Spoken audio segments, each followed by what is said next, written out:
Well, good evening guys. Those of you who've seen any of my previous videos recently will recognise from behind me that I'm in a different spot. Got a couple of hours this evening to spare. Thought what I'd do is come further on down the stretch, probably come another sort of quarter of a mile.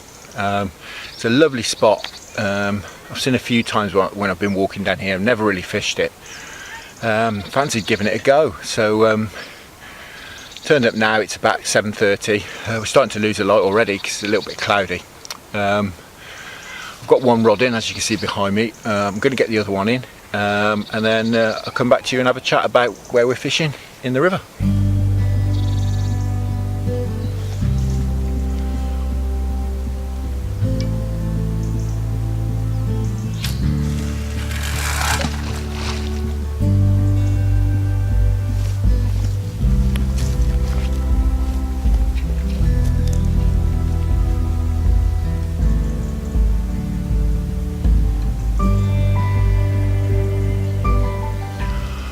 Right guys, to give you a quick tour around the swim, firstly I should explain, I'm pretty sure this doesn't get fished very often at all. It's the same stretch as where we've been catching the barbel, as I said earlier, but maybe a quarter of a mile further downstream, possibly not quite that far, but to just give you an idea. It doesn't get fished much because it's a bit of a walk. There's a car park at that end of the stretch and it's a bit of a walk to here. You can park up that end and it's a bit of a walk, so we're all lazy, aren't we? And I don't think anyone can be bothered to come this far. I've cut my gear right down, to be honest, for the walk down here. So what we've got is, firstly, it's making it a little bit awkward with this tree up here. As you can see, it's overhanging the rod. You probably can't see very well from that angle. What I'm having to do is come over here by the camera to cast and then putting the rods back over there.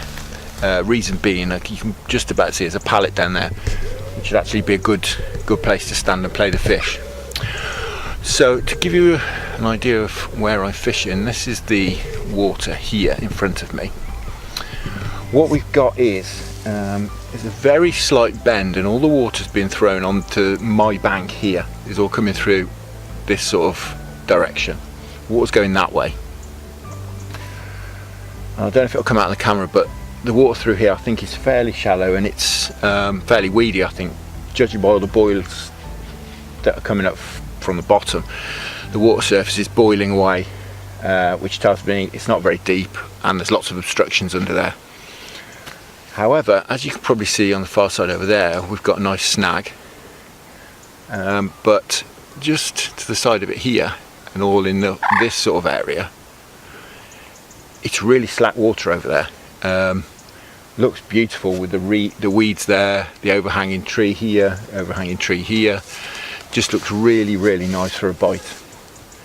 And that slack runs right the way around over here. If I spin you around a bit more,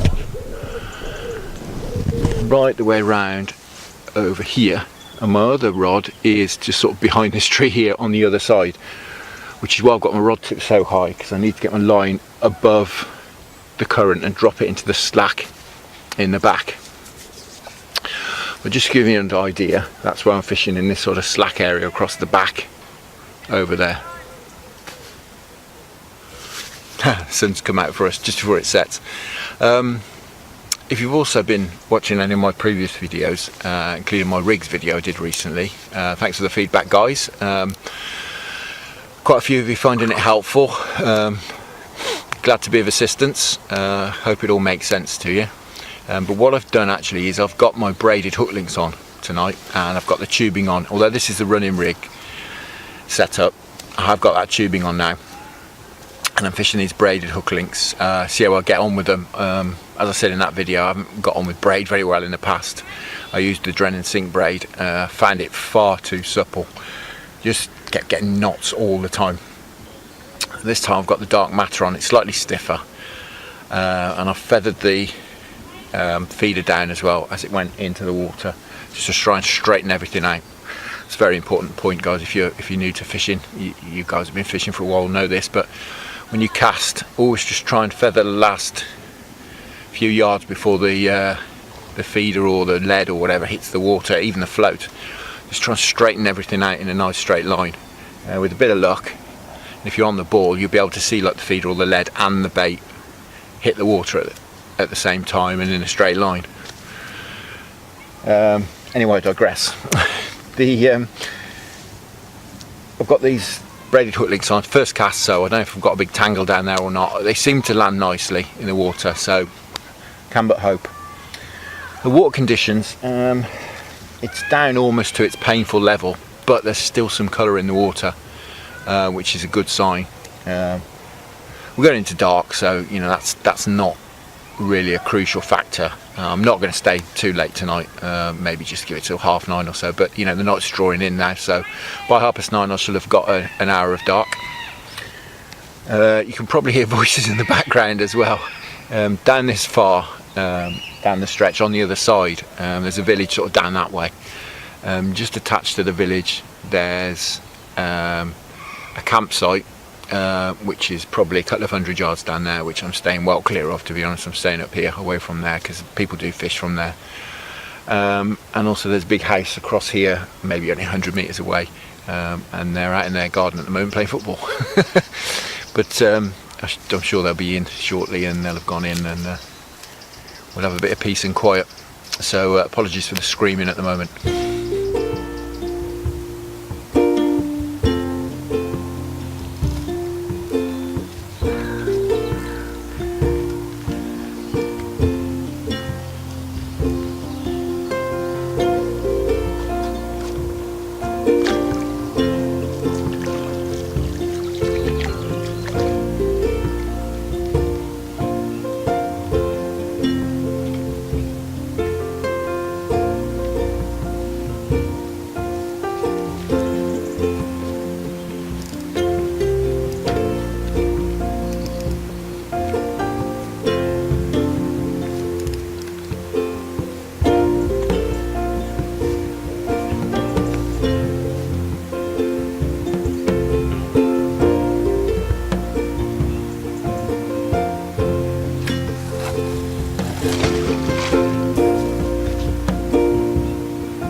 Okay guys, that's the recast done. First recast with both rods. One a little bit tangled up, the other one not tangled up, so the braid's at 50% of not tangling rate at the moment, which is not great at all. But you know, I've left them on, we'll give it another go. Just filled the feeders in, got the rod straight back out on the spots. They'd probably been out 20 minutes, half an hour, something like that. One thing that's a little bit concerning at the moment is, to be honest, I haven't had a single tap on the rod top. There's fish here, I mean I've seen fish topping and you know just generally splashing about and stuff. And some reasonable sized fish, I'm sure they're chub if they're up in the water, but not a single tap on either rod, so not a great sign. I'm not overly expectant tonight, I have to say. You know, it's a new spot, I haven't fished it before, and also last night it was very, very cold. We got down into single figures last night. Yesterday we had cold rain. It's the 31st of August today. Put you in the picture. Yeah, very cold rain yesterday. I haven't got my thermometer with me, but I'm sure the river temperature's gone down. I wanted to get out before it rained really yesterday because I knew it was going to be cold rain. They'd forecast it. Unfortunately I didn't get out. I haven't actually been out since I caught that 6 or 7 pound barbel in the last video. This is my first trip since then, so it's been over a week, which is quite a long time for me. I'm usually out at least twice a week for a few hours, but I haven't been able to make it out. So you know, I'm more optimistic than expectant. So you know, we'll see. Anyway, we've got a while yet, and obviously the best time of day for barbel fishing, you know, dusk. So the light's really starting to go now, so I'm hopeful.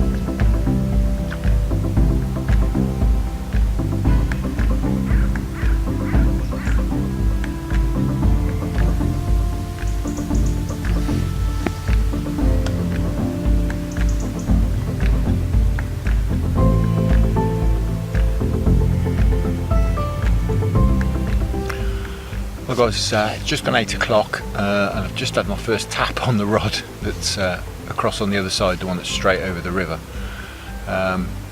So it's looking promising. Sun's gone down now. As I said earlier, the night's definitely drawing in. But it's good, means we can get an hour or so of dark in and still get home at a sensible time, which is great. I can see my breath already. It's getting proper cold again tonight too. So bought plenty of clothes with me. So you'll see me slowly through the evening getting dressed. But no, it's cheered me up a bit having a couple of taps. Yeah, it might be a line or something, but at least there's a fish there.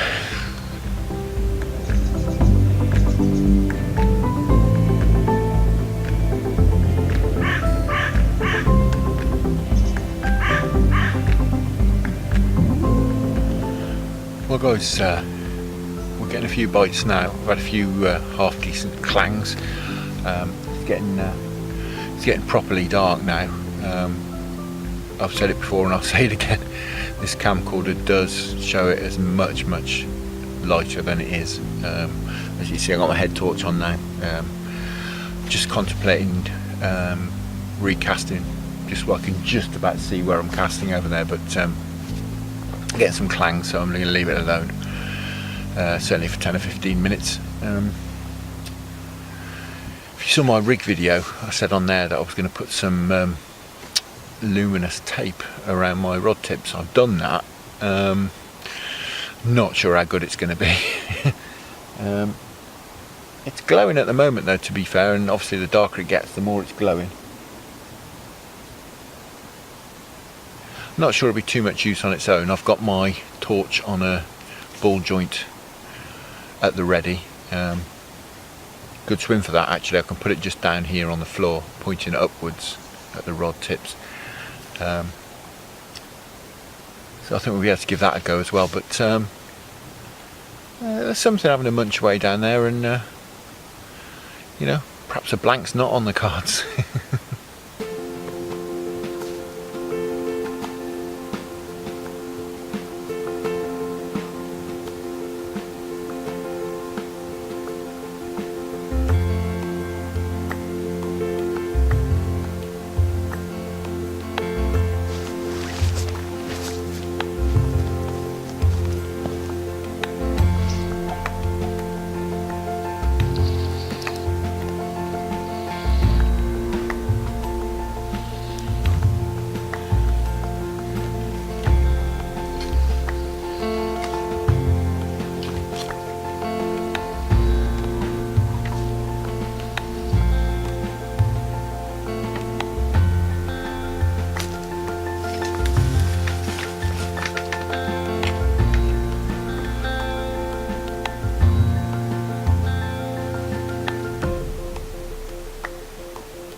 Well guys, not surprisingly, that bit of slack over there, we just had ourselves a bream. I knew it wasn't anything too special when I was playing it in, which is why I didn't turn the light on, because I'm only going to be here for about another half an hour. I didn't want to disturb the swim too much. You have to excuse me, I'm just keeping an eye on my other rod. I've got the clutch backed off, but it's still in the water, just down there. But it's actually not a bad one. It's certainly a lot bigger than I thought it was. It's not too bad, is it? About £5 maybe, something like that. But, It shows a bit of promise here. Not the target species by any means, but better than a blank any day. A few split fins, but a lot bigger than I thought it was. Anyway, let's get it back in the water nice and quietly.